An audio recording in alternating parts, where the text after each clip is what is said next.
Assalamualaikum warahmatullahi wabarakatuh. Hello everybody, welcome back to our Prakarya class with me, Ma'am Sarah. To continue our lesson, please check this out. Assalamualaikum warahmatullahi wabarakatuh. Halo anak-anak semua, jumpa lagi dengan Ibu Sarah di mata pelajaran Prakarya. Nah, sebelum kita memulai video pembelajaran hari ini, hendaknya kita membacakan basmalah bersama-sama. Bismillahirrahmanirrahim. Baiklah, kita masih belajar tentang kerajinan serat di pembahasan bab 1, tapi lanjutan yang kedua ya. Prakarya kelas 7. Oke, kita mulai. Nah, minggu lalu kita telah mempelajari pengolahan bahan, lalu proses produksi sama syarat-syarat perancangannya. Masih ingat ya? Nah, minggu ini kita belajar tentang produk kerajinan serat tumbuhan sama serat hewan, serta gimana kemasan produknya ya, kemasan produk kerajinan bahan serat. Bagaimana penjelasannya? Yuk, saksikan video selanjutnya. Jadi yang pertama adalah kerajinan bahan serat tumbuhan. Jadi serat yang berasal dari tumbuhan dapat dilihat berdasarkan bagian-bagian tumbuhan. Minggu lalu kita udah bahas ini ya. Dapat diklasifikasikan ke dalam 4, yaitu serat dari biji, dari daun, batang, dan buahnya. Nah, ini bahannya, bahan serat tumbuhan. Jadi contohnya itu dari serat pelepah pisang. Nah, ini hasil olahannya sebelah. Lalu yang kedua daun pandan ada juga. Yang ketiga serat eceng gondok. Tanaman itu begitu seratnya adalah itu hasil olahan serat eceng gondok yang di sebelahnya ya. Nah, ini gambarnya lebih jelas. Jadi, tanaman yang memiliki potensi serat yaitu pertama adalah tanaman rami, ada nanas, ada pohon pisang, ada bambu, ada pohon kelapa, lalu tanaman eceng gondok, tanaman mendong, ya sama tanaman daun pandan. Oke, kita bahas yang pertama nih tanaman rami. Contohnya ya, nah ini daunnya. Seperti apa bentuk seratnya? Ya ini, serat memanjang batangnya. Oke, yang kedua tanaman nanas. Nah ini kita pakai daunnya. Nih serat-serat daun nanas. Lalu pohon pisang, batangnya ya, pelepah pisang itu. Selanjutnya tanaman bambu. Nah ini kita pakai ini batangnya juga. Itu seratnya. Selanjutnya kalau kelapa ini adalah bijinya atau biji atau buah kelapa tadi ya, seratnya itu. Sabut kelapa kita sebut. Lalu eceng gondok. Nah, eceng gondok ini seluruh tanamannya. Nih, serat eceng gondok. Lalu ada pandan, daun pandan. Pandan besar ya. Itu bisa membuat tikar. Nah, ini seratnya. Yang terakhir, tanaman mendong. Atau tanaman air. Ini juga seluruh batangnya kita gunakan. Nah, itu seratnya. Itu tadi bahan-bahannya. Ini sekarang kita masuk ke alatnya. Alat produksi kerajinan bahan tumbuhan. Nah, ada gunting, cutter, pisau, lem tembak, sama jarum jahit. Ini opsional ya. Lalu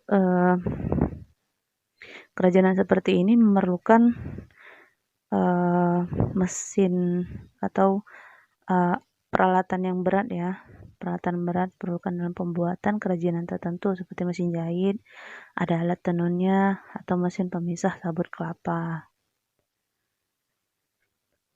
Nah, ini produk kerajinan dari serat tumbuhan. Jadi, pembuatan produk kerajinan bahan serat tumbuhan baik yang dibuat sebagai bahan baku tekstil ataupun yang dibuat untuk sebagai fungsional atau yang kita pakai memiliki prosedur atau cara yang berbeda sesuai dengan pembuatannya gitu ya.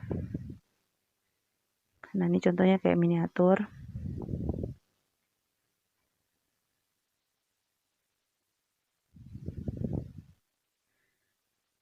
Ya, ada kita lihat ada yang dari pelepah pisang, ada yang dari tali rami tadi. Lalu sendal. Nah, beraneka ragam ya. Bisa dibuat, bahan-bahannya juga Oke, selanjutnya setelah sandal, tas. Nah, ini tas sudah sering banget kita lihat di toko kerajinan. Ada yang terbuat dari daun pandan, ada yang terbuat dari tali rami, ataupun dari bahan serat yang lain. Nah, bingkai foto juga ada yang pakai sistem tempel, ada yang dianyam. Pot tanaman, nah ini ada yang dia model press, tekan dia buat cetakan, ada yang main yang ini yang digulung ya. Kalau yang terakhir ini sabut kelapa. Oh, yang terakhir adalah benda pakai. Ya contohnya minggu lalu ya, tatakan gelas, sikat, atau keset kaki. Nah, kita masuk ke kerajinan serat hewan. Tadi udah kita bahas tumbuhan. Sekarang serat hewan. Serat yang berasal dari hewan memiliki tekstur lembut, halus, dan hangat. Jadi bagian hewan yang dimanfaatkan seratnya itu adalah bulu atau kita sebut wool. Serat dapat diklasifikasikan ke dalam menjadi dua, yaitu stapel sama filamen.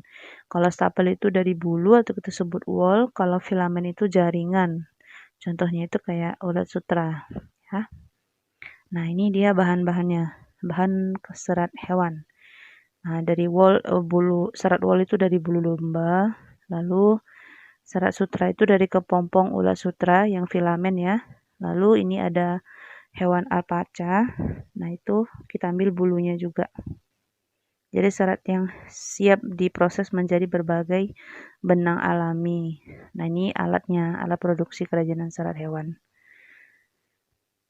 Ada kalau sini gunting, alat cukur, ada baskomnya sama jarum jahit.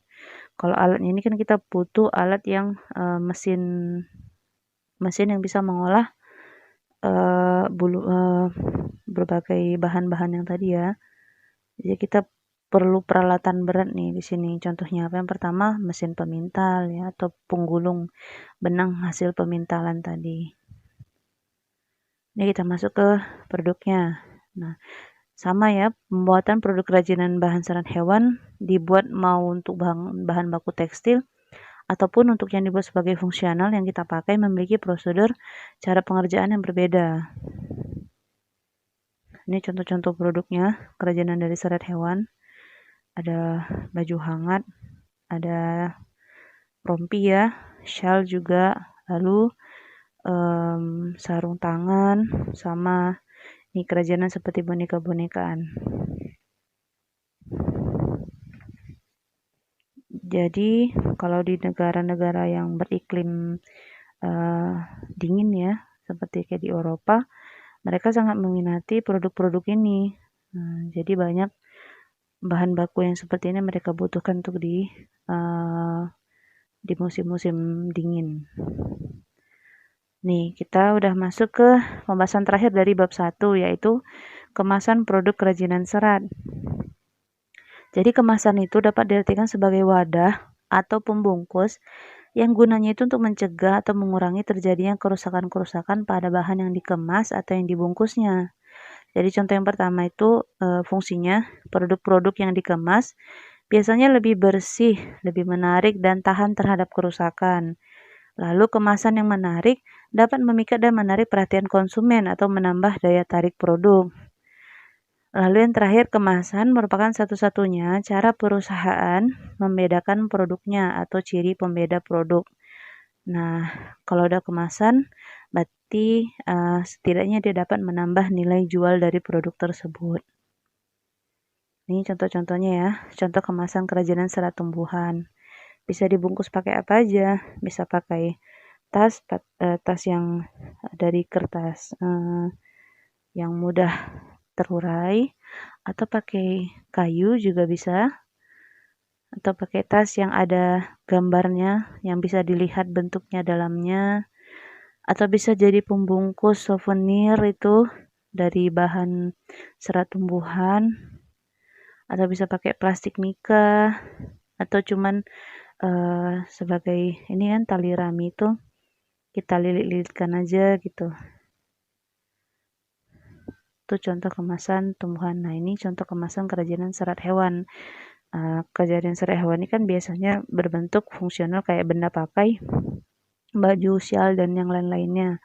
Nah, jadi kita bisa pakai di kemasan-kemasan yang unik nih. Ini contohnya ada yang dari kayu, dari kertas, ada dari kantongan juga, ada pakai plastik, ada yang dari bambu juga ya, unik-unik. Ada juga yang di tengah ini dari kaleng. Oke, itu kemasannya. Nah, udah selesai nih. Nah, kita telah mempelajari seluruh pelajaran tentang kerajinan serat, baik yang berasal dari serat tumbuhan maupun serat hewan. Untuk minggu depan, selanjutnya kita mulai untuk mencoba praktek membuat salah satu kerajinan serat. Nah, bagaimana penjelasannya? Saksikan video selanjutnya ya. Kita tunggu pelajaran minggu depan. Nah, baiklah anak-anak, sampai di sinilah pembelajaran kita hari ini. Terima kasih sudah menyaksikan, semoga ada manfaatnya. Ibu tutup dengan kalimat hamdalah, alhamdulillahirabbil alamin. Jumpa lagi minggu depan. Wassalamualaikum warahmatullahi wabarakatuh.